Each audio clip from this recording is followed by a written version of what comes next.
ال S25 Ultra سفاح الهواتف قادم مع كومة مفاجآت من سامسونج ومن جوجل، تعاون كبير بين الشركتين والثمار للجميع. وهاتف الفولد 6 Ultra يحبس الأنفاس مع تسريبات كبيرة عنه. أخبار تازة تنتظركم، فخليكم ويانا. أنا أحمد العلي وهذه هي النشرة التقنية.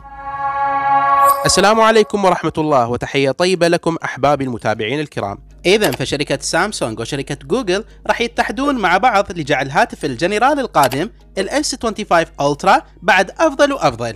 تذكرون سابقا من كانت سامسونج وجوجل يتحرشون مع بعض بوقت الإعلان عن منتجاتهم؟ كانت سامي نادرا ما تذكر جوجل ونظامها بحدث إطلاق هواتفها، بل وفوقاها كانوا يروجون أكثر للتايزن كمنافس شرس للأندرويد. ولكن بعد ذلك صارت هواية اتفاقيات وتعاون بين الشركتين، وصاروا مقربين جدا من بعض، خصوصا بحدث الإعلان الأخير عن سلسلة ال S24. فسامي مو فقط خلت ممثلين شركة جوجل بالصعود والتقدم للجمهور والكلام عن مميزات هواتف ال S24، وإنما أيضا خلتهم يذكرون مميزات جوجل المدمجة بهواتف البكسل ووصول بعضها لهواتف سامسونج. What? Did we just become best friends? Yup. Do you want to go do karate in the garage? Yup. فهذه الشركات وصلت إلى قناعة إنه بالاتحاد قوة، راح يكونون أفضل وأقوى مع بعض ضد المنافسين، خصوصا ضد شركة أبل ونظامها ال iOS. وبلشوا من زمان يشتغلون سوية لإيصال وتقديم أفضل المميزات على هواتف سامسونج وهواتف جوجل. مثلا واحدة من المميزات اللطيفة تحت اسم Circle to Search، دائرة للبحث، واللي تم تطويرها من جوجل، واللي صارت واحدة من المميزات الجوهرية المفيدة على هواتف ال S24. والآن فالظاهر انه سامسونج وجوجل راح ياخذون موضوع ال AI الذكاء الاصطناعي الى مرحلة جديدة كليا. تيم رو اللي يعتبر سامسونج موبل هيد قائد قوات فروع الهواتف الذكية بالشركة، اجتمع مؤخرا مع ريك أوسترلو ممثل شركة جوجل، وقرروا الاتحاد بفريق مشترك للعمل على تطوير خصائص ال AI. سامسونج صرحت انه الشركتين تعاونت مع بعض لتقديم افضل تجربة ايكو سيستم بنظام الاندرويد للاجهزة والخدمات، وانه حتكون هناك مميزات ووظائف مثيرة قادمة قريبا بالمستقبل متعلقة بالاي اي للاندرويد ولتجربة استخدام افضل من اي وقت مضى. فواضح جدا انه احنا حاليا مقبلين على موجة كبيرة وجديدة من مميزات الاي اي لهواتف ال S25 وهواتف البكسل القادمة. وإذا تسألون عن أمثلة عن نوعية هذه المميزات فماكو شيء رسمي معلن حاليا. مع ذلك فتقرير من كوريا الجنوبية كشف عن بعض هذه المميزات وشنو ممكن نتوقع منها، حيث تم كشف أنه هواتف ال S25 ولأول مرة حتكون قادمة مع النسخة الثانية من الذكاء الاصطناعي المتطور الجيميناي نانو من جوجل مباشرة وبشكل مضمن على الهواتف. وكان التقرير بوقت سابق لهذا الإعلان ذكر أنه سامسونج وجوجل راح يلتقون مع بعض للكلام بالتعاون بموضوع ال AI وجلب مميزات الجنريتيف AI لهواتف سامسونج، واللي هو الظاهر تم تأكيده بعد ذلك بالاجتماع اللي صار بين تيم رو وريك أوسترلو.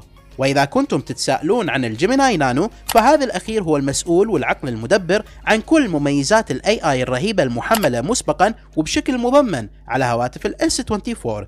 فمع الجيميناي نانو 2 هاتف ال S25 متوقع أن يقدم تجربة استخدام AI رهيبة للمستخدمين. هذه المميزات الجديدة مو فقط راح تعمل بدون الحاجة للإنترنت، وإنما حتكون أكثر احترافية بحيث تستهلك طاقة قليلة وبالتالي تقدم عمر بطارية أكبر للهواتف. لسوء الحظ ما ويانا تفاصيل كثيرة عن هذه المميزات، ولكن أعتقد قريبا حيتم الكشف عن معظمها بحدث الإعلان القادم من جوجل أو حتى مع حدث الإعلان الكبير التالي من سامي.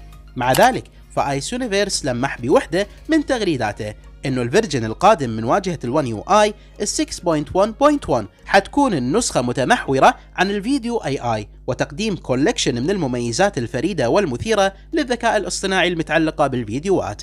وأيضا حجي آيس ما قدم أي تفاصيل أكثر عن الموضوع، فننتظر المزيد منه بالأيام القادمة. ما ننسى أنه هذه الواجهة الجديدة حيتم تقديمها لأول مرة على هواتف الفولدبل 6 بشهر السابع القادم بوقت الإعلان وحدث الأمباكت إيفنت القادم، وبعدها راح يوصل التحديث لهواتف ال S24 وبعض الأجهزة الأخرى الداعمة. إذا فسامسونج بلشت من أكثر من 5 سنوات بصناعة الهواتف الفولدبل، وكانت أول شركة بالعالم تقدم هذه الهواتف المستقبلية للجمهور، واللي إلى هذه اللحظة فالشركة مصرة على أنه المستقبل مع هذه الفئة من الهواتف، ومستعدة تبذل كل الأموال والموارد في سبيل الاستمرار بتصنيع وإطلاق هذه الهواتف، واللي يعتبرها الفئة المدللة من سامي. ولكن وعلى الرغم من كل هذا التاريخ بتصنيع هواتف الفولدبل، فهذه الهواتف مو بيرفكت وبيها بعض السلبيات، خصوصا من ناحية الشاشة الخارجية وقوة الكاميرات المتواضعة مقارنة مع فئة الأس، وحتى حجم البطارية وقدرة شحنها، مقابل فئة سعرية جدا غالية واللي تعتبر الأعلى بتاريخ الشركة. كان المفترض أن تجي هذه الهواتف مع أعلى المواصفات، خصوصا وأن الشركات الصينية غزت الأسواق بهواتف فولدبل مع أفضل وأرقى المواصفات. الآن وللسنة السادسة على التوالي سامسونج تستعد لإطلاق الجيل الجديد واللي حيكون الفولدبل 6. ونعم، الهواتف قادمة ولأول مرة من سنوات مع تغييرات كبيرة على الديزاين. however هذه التطويرات ما زالت طبعا وحسب التسريبات غير كافية، والمفروض تقدم سامسونج المزيد.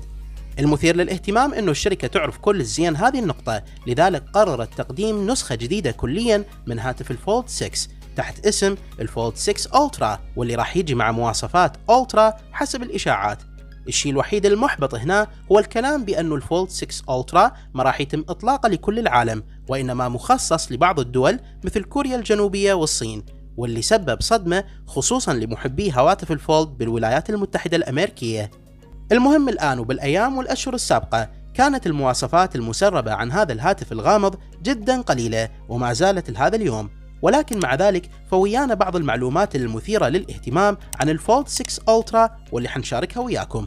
حسب المعلومات اللي ويانا فالهاتف قادم مع كومة مميزات جديدة ومواصفات ألترا عالية مقارنة مع الفولد 6 البيسك أو الاعتيادي، وممكن يغير قواعد اللعبة هنا ويغير نظرتنا عن هواتف الفولد من سامي. التصميم ككل حيتم ترقيته وبشكل كبير لهاتف الفولد 6 ألترا، وراح يجي مع شاشات عرض أفضل بهواية من المتوفرة على النسخة الاعتيادية من الفولد 6. المعالج حيكون السناب دراجون 8 جن 3 مخصص كليا لهواتف الجالكسي من كوالكوم، والهاتف أيضا يجي مع إطار من التيتانيوم القوي، إضافة إلى استعمال سامسونج لبطاريات أكبر على هذا الهاتف والمزيد من المواصفات الجبارة. لكن الأهم من كل هذا موضوع الكاميرات، لأنه إذا صحت المعلومات فبالفعل سامسونج راح ترضي الجميع بهذه الخطوة، واللي هي استعمال نفس منظومة كاميرات ال S24 Ultra على الفولد 6 Ultra. خبر مثير الصراحة، ونتمنى بالفعل يكون صحيح، على الرغم من أنه سعر الهاتف المتوقع حيكون أكثر من $2100، واللي هو شيء جنوني، وهو السبب بالضبط اللي خلى سامسونج تطلق هذا الهاتف بأسواق ودول محددة وما تصنع هواية منه حتى تضمن مبيعات الفئات المصنعة. وإذا نجح الهاتف بمبيعاته فأكيد الشركة حتقدمه لدول وأسواق أخرى.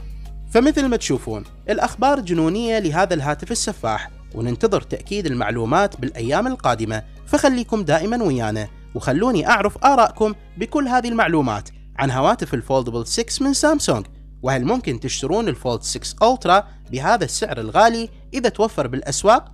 ذكروا لي بالتعليقات آراءكم. وخلص هذا كان كل شيء بفيديو اليوم. إذا عجبكم الفيديو لا تنسون تتركون بصمتكم بلايك عملاق وفعلوا وياكم جرس التنبيهات حتى تكونون ويانا على طول أول بأول مع كل الفيديوهات الجديدة اللي ننشرها. كان وياكم أخوكم أحمد العلي، شكرا لكم على حسن المتابعة، ونلتقي إن شاء الله بالفيديوهات القادمة. سلام.